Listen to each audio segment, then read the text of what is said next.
অক্ষয় তৃতীয়ার প্রীতি ও শুভেচ্ছা আমার তরফ থেকে তোমাদের সকলকে। এই যে আজকে দিনটি পুজো দিয়েই শুরু করলাম। আজকে হচ্ছে বুধবার, যে কুবের দেব মা লক্ষ্মী পুজো দিয়েই আজকে দিনটি শুরু করলাম। আজকে একটু খুব মন দিয়ে পুজো করেছি, প্রত্যেক দিনই মন দিয়ে পুজো করি, তাও আজকে একটু বেশি মন দিয়ে পুজো করেছি। দেখতে পাচ্ছ কি সুন্দর সাজিয়ে দিয়েছি। হ্যালো বন্ধুরা, কি করছো তোমরা? শুভ অক্ষয় তৃতীয়ার প্রীতি ও শুভেচ্ছা আমাদের মা মেয়ের তরফ থেকে।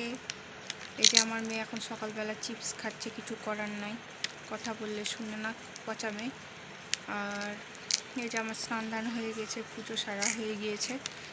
আজকে অক্ষয় তৃতীয়া, খুব ভালো দিন, সকলকে খুব শুভেচ্ছা জানাই, সকলে খুব ভালো কাটাও দিনটি। ঠিক আছে, আসছি, দেখি আজকে রান্নাবান্না কি হয়ে যায়। এই যে দেখো পুজো করে কি কি মিষ্টি নিয়ে এসছে। এখন আজকে হালকাতা পুজো করতে গেছিল, এখন এসে রেখে আবার গেল, দেখাচ্ছি।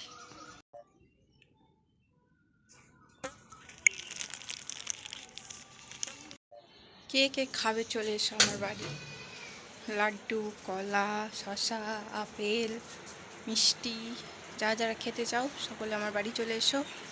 এই দেখো আমার পুত্রি বদমাশি করছে, এই দেখো, দেখছো, সারাদিন বদমাশি করে।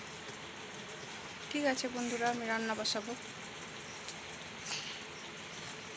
কিসি দিই তো,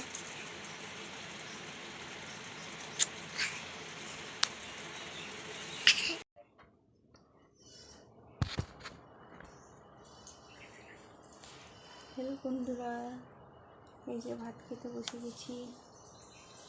আজকে একা একাই খেতে হচ্ছে, কারণ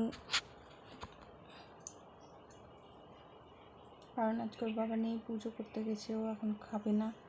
আর সন্ধ্যেবেলা ওর কাজ আছে, আর আশীর্বাদী আছে একটা, রাতেরবেলাও হয়তো খাবে কিনা ঠিক নেই।